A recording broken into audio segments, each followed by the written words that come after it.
Hello everyone. In this video, I will show you how to fix the fatal D3D crash error in Resident Evil Requiem. First, open the game and go to the graphics settings. Look for the advanced graphics options. Here, find the frame generation setting and turn it off.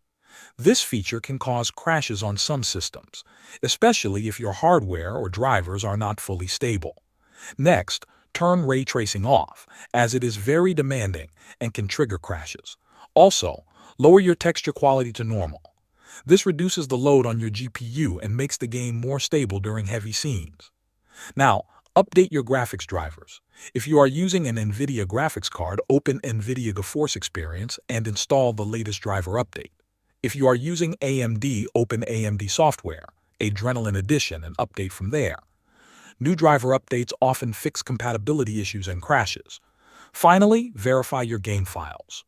Open Steam, go to your library, right-click the game, and click Properties.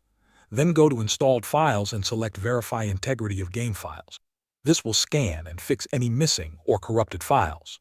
After applying these steps, restart your game and check if the issue is fixed. Thanks for watching.